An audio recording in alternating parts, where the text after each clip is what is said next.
Good morning first year commerce. This is the part 18 lecture poverty पर। Poverty काफी गंभीर समस्या है, इसलिए कई लेक्चर में जा रहा है। एक लेक्चर में आप लोगों ने देखा कि 1990 के पहले की पॉवर्टी कैसे कैसे, गरीबी का क्या क्या तमाम हमने उसमें डेटा दिया और तमाम चीजों को बताया।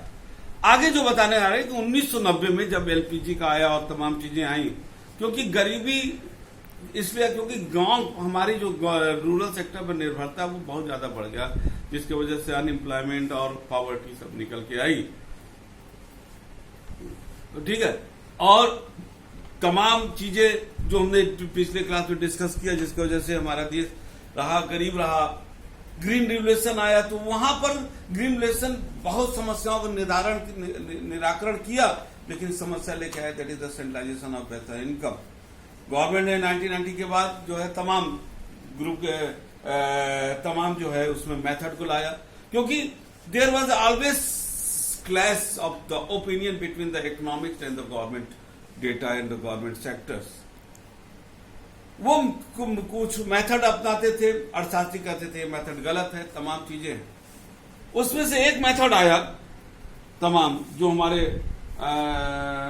जैसे है अमर्त्य सेन जी, जो बाद में जो है उन्होंने जो है क्या कहते हैं, जिनको नोबेल प्राइज मिला था, उन्होंने सेन सूचकांक, सेन इंडेक्स करके एक लाया। सेन इंडेक्स, ध्यान देना, सेन इंडेक्स। और वो सेन इंडेक्स पॉवर्टी जो गैप सूचकांक जिसको हिंदी में बोलते हैं आया, एक उसका इन्होंने एक सेन इंडेक्स दिया। उसके बाद जो है पॉवर्टी क्या कहते हैं गैप इंडेक्स आया, और फिर क्लासिफाइड पॉवर्टी एक आया। और इन चीजों के आधार पर हम लोगों ने जो है इसका, सब लोगों ने उसका किया। जहां तक भारत में निर्धनों की संख्या है, वो निर्धनों की संख्या धीरे धीरे हम लोगों ने देखा कि वास्तव में एक देखा घाटा तो है। ये डेटा आपकी किताब में सब उपलब्ध है कि कहीं कुछ राज्य ज्यादा गरीब है, कुछ राज्य कम गरीब रहे। अगर 1973 से 2012 तक की बात किया जाए तो आपका जो है ये पश्चिम बंगाल है, और कुछ जहां पर रेखा के नीचे जो है 63%, 66%, मध्य प्रदेश 62%, बिहार 62%, ये सारे चीजों को है जो कुछ बड़े यहाँ पर। इसको हम जो है इसको एक मिनट थोड़ा सा इसको देखकर कि ये जो है ग्राफ वैसे हम क्लास में डिस्कस करेंगे, और इसको क्लास को डिस्कस करेंगे। ये सारे आंकड़ा हमारे यहाँ नेशनल स्टैटिस्टिकल सर्वे ऑर्गेनाइजेशन बनाया गया, NSSO बोलते हैं, जो भारत सरकार का एक अधिकृत संस्था है, और जो क्या कहते हैं, जो इन सारी चीजों को डेटा को कलेक्ट करता है। NSSO के द्वारा कथित डेटा के अनुसार गरीबी रेखा का 3rd 4th स्टेट जो है वो गांव सेक्टर में रहता है। कहां पर? गांव में रहता है। गांव में जो है इसका मतलब है कि निर्धरता के वो सारे फैक्टर मौजूद हैं जो लोगों को गरीब बना देते हैं। हाँ, 2010 के जब हमारा 2000 का जो सेंचुरी शुरू हुआ, वहां ग्रामीण क्षेत्रों में एक जो है पॉवर्टी की कमी आई है, और रूरल अर्बन एरिया में थोड़ा बढ़ोतरी हुआ है। उसके पीछे कारण क्या था कि आप देख सकते, गांव के लोग जो शहर में आए, और शहर में भी जब ज्यादा लोग आ जाएंगे गांव के, तो गांव में तो कम हुआ क्योंकि लोग चले आए, और जब शहर में आएंगे तो शहर में भी तो काम की एक सीमा है, तो सबको तो काम नहीं मिल पाएगा। तो उस शहर का जो है एक वहां बढ़ा, और साथ ही साथ एक शिक्षित बेरोजगारों का तो प्रॉब्लम था ही वो। तो धीरे धीरे हुआ, लेकिन वो बहुत ज्यादा अगर कहा जाए तो बहुत ज्यादा उसका उत्साहवर्धन एक एंथुसियाज्म एक रिजल्ट नहीं था। गरीबी रेखा तो कम हुई, उसका तो था, लेकिन 4 राज्य उड़ीसा, मध्य प्रदेश, बिहार, उत्तर प्रदेश अभी भी राष्ट्रीय जो हमारा नेशनल पॉवर्टी लाइन है उसके ऊपर, माने इनके अभी भी यहाँ पर इन राज्यों में ज्यादा गरीब हैं। पश्चिम बंगाल और तमिलनाडु अन्य राज्यों की तुलना में गरीबी स्तर को काफी कम किया। ये डेटा जो था उसके अंतर्गत। अब एक चीज आती है, एक जो क्वेश्चन आता है, गरीबी होता क्यों? ये बहुत बड़ा क्वेश्चन है। अगर उसको हम लोग बात किए थे, गरीबी के कई कारण होते हैं, आर्थिक, सामाजिक और राजनीतिक। उस पर अगर आर्थिक कारण की बात किया जाए तो सबसे बड़ा होता है, जैसे रघुराम राजन जी ने एक बार कहा था, जो हमारे फॉर्मर गवर्नर और फेमस इकोनॉमिस्ट हैं, एक इकोनॉमिक संदर्भ में जब आरबीआई गवर्नर साहब रहते हैं, तो उन्होंने एक इंटरव्यू में उन्होंने बोला कि इंडिया इज नॉट डेवलपिंग जो उसको होना चाहिए, वो इसलिए नहीं डेवलप कर रहा because rural sector is not responding well, rural sector is not creating the demand. तो द फॉरमोस्ट थिंग कि जो डिमांड क्रिएशन आपका अर्बन सेक्टर में है, वो सेक्टर रूरल सेक्टर में नहीं है। जब डिमांड क्रिएट होगा तो वहां बिजनेस बढ़ेगा, लोगों की आमदनी बढ़ेगी। आज भी रूरल सेक्टर में वो डिमांड नहीं है, एक सबसे बड़ा कारण मेरे हिसाब से। दूसरा, कैपिटल जो फॉर्मेशन है, गांव में आज भी सेविंग रेट कम है, गांव में आज भी जो इन्वेस्टमेंट रेट कम है, आमदनी नहीं है, क्योंकि डिमांड नहीं है, आमदनी नहीं है, सेविंग रेट कम हुआ, इन्वेस्टमेंट है, तो उसका परिणाम होता है कैपिटल फॉर्मेशन हमारे यहां रेट कम है। गांव में आज भी इंफ्रास्ट्रक्चर फैसिलिटी, शहर में तो बड़ी है, लेकिन गांव में आज भी वो इंफ्रास्ट्रक्चर फैसिलिटी नहीं पहुंच पा रहा है। पूरे देश में ये ओवरऑल बताएंगे, जो जनसंख्या का दबाव है ये बढ़ता चला जा रहा है। ठीक है, पहले जहां एक जगह 10 लोग रहते थे, आज वहां 500 लोग रहने लगे। खेत कन्वर्ट होने लगा कॉलोनी में, मकान बनने लगी, और जमीन छोटा होता गया खेत के लिए, और ये सारी चीजें आने लगी कि जो हमारे, जिसके वजह से हमारे यहां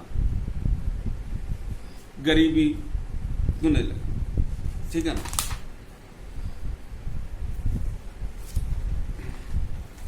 आज भी जो है लोग एग्रीकल्चर सेक्टर पर ज्यादा डिपेंड करते हैं। गवर्नमेंट ने कई चीजों का प्रयास किया। गवर्नमेंट जो प्रयास किया, सरकार ने जो है लैंड का डिस्ट्रीब्यूशन फिर से किया, जिनके पास ज्यादा है उनको कम, कंसोलिडेशन चकबंदी के थ्रू। लेकिन इसमें भी जो है बहुत ज्यादा सक्सेस नहीं हुआ। क्यों?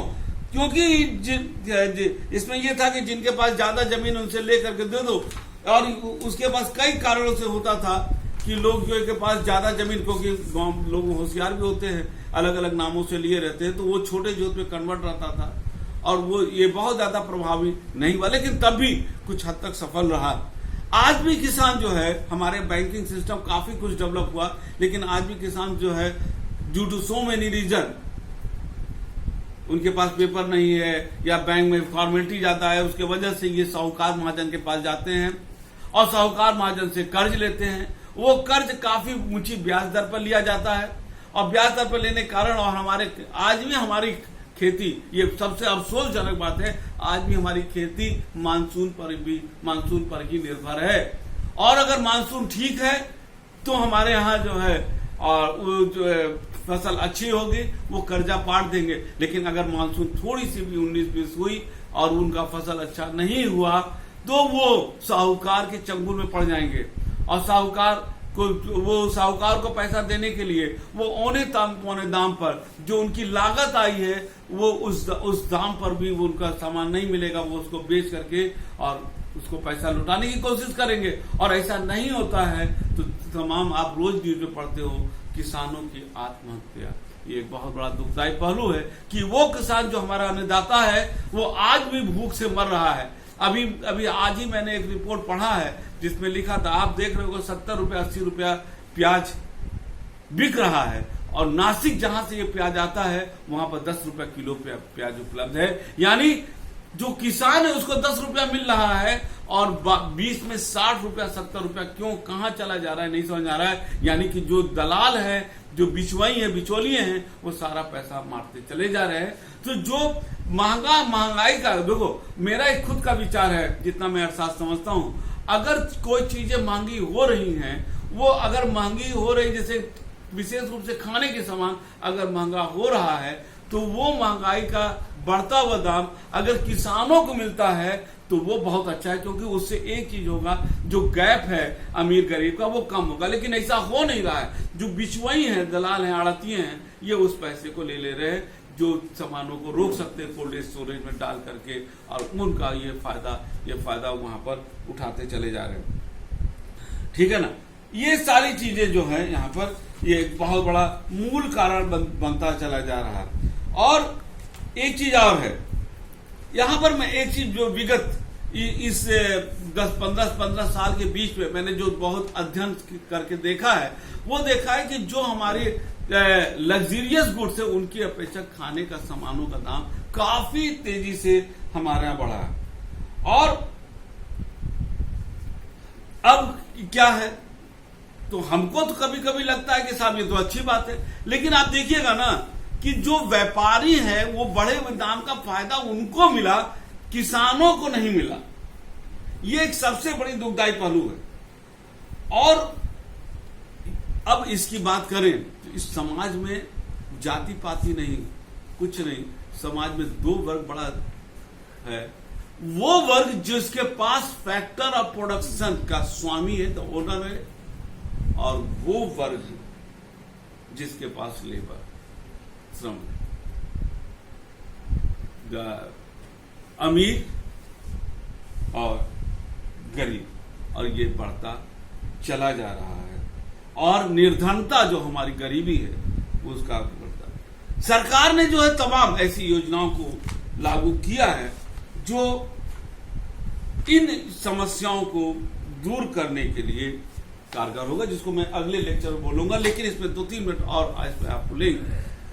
और वो ये है कि जैसे मैंने बोला कि 2008 में जब हमारे यहाँ एक मंदी ग्रेट रिसेशन की स्थिति आई, और जिसकी वजह से गवर्नमेंट और रिजर्व बैंक ऑफ इंडिया ने तमाम मॉनेटरी एंड फिजिकल रेमेडीज उसका निकाला, जिसके वजह से एक जो बड़ी तेजी से महंगाई बढ़ी, और उस बड़ी तेजी से महंगाई बढ़ी, उसमें एक चीज मैंने देखा, वो महंगाई खाद्य पदार्थों पर ज्यादा आई। आज भी हमारे यहाँ मोबाइल और वो चीज कंपैरेटिवली उतना नहीं बढ़ा जितना खाने का सामान बढ़ा। तो कभी कभी तो लगता है कि वो पैसा किसके जो बढ़ा हुआ है खाद्य पदार्थ का, तो आप देखोगे कि ये पैसा जो सामान खाद्य पदार्थ पे आया, ये सामान बनाता कौन? लग्जरियस सामान तो कॉर्पोरेट सेक्टर बनाता है। ये सामान जो खाद्य पदार्थ में मंगाई आई, ये किसान बनाता है, गरीब वर्ग बनता है। तो यहां पर दो विचार है, ये थोड़ा सा अलग हटके हम बता रहे हैं। दो विचार है। एक विचार वो ये है कि अगर वो पैसा किसानों को मिल रहा है तब तो अच्छी बात है, लेकिन यहां पर वो एक वर्ग जन्म लिया जो पहले भी था, और उसने काफी तेजी से उसने काम किया through the black marketing, hoarding, speculative activities. उन्होंने उस सामान को रोका और उस महंगाई के बढ़ते हुए दाम का फायदा उठाया, महंगे रेट पे बचाया। तो गरीबों से, किसानों से तो उन्होंने कम रेट पर लिया और उसको उठा करके महंगे रेट पर मार्केट में बेच दे रहे हैं। कई बार ऐसा हुआ कि जो दाल 20 रुपया 25 किलो था वो 100 रुपया तक चला गया, due to the speculative activities, black holding. बड़े बड़े व्यापारी हैं जो 10-20-50 लाख रुपया खूब आराम से लगा सकते हैं, उनको मार्केट में पता लग सकता है कि रेट बढ़ने वाला है, वो लगा देंगे, और लगाने के कारण जो है उनका जो है, और वो पैसा बेच करके वसूल लेते हैं। अक्सर बात होता है कि साहब फलाने ने 2 महीना पहले 10 लाख रुपया फलाने चीज में लगाया और उसको 30 लाख रुपया मिल गया। क्या वो 20 लाख रुपया फायदा किसानों को मिला? नहीं मिला। तो सामान जो ये बढ़ा खेती का, उसका ज्यादातर असर अगर हम कहें कि 100 रुपया अगर बढ़ा तो 20 रुपया 10 रुपया ही किसानों को मिला, 80-90 रुपया तो यहां पर एक वर्ग जन्म लेता है जो आढ़तिये जिनको कहते हैं, जो खेती के सामानों का जो आढ़त करते हैं, वो ज्यादा फायदा हो गया। तो यहां पर एक सबसे बड़ी कारण ये आई। अब इसको तो दूर करना हमारे आपके पास की बात नहीं है, क्योंकि ये गवर्नमेंट अप्रोच है। अगले क्लास में हम लोग पढ़ेंगे गवर्नमेंट ने क्या क्या किया, वो कौन कौन सी योजनाएं लाई जो गरीबी रेखा को दूर करने के लिए था। अगले क्लास में उसको पढ़ेंगे कि कौन कौन सी योजनाएं हैं, क्या है। तब तक के लिए thank you and good bye.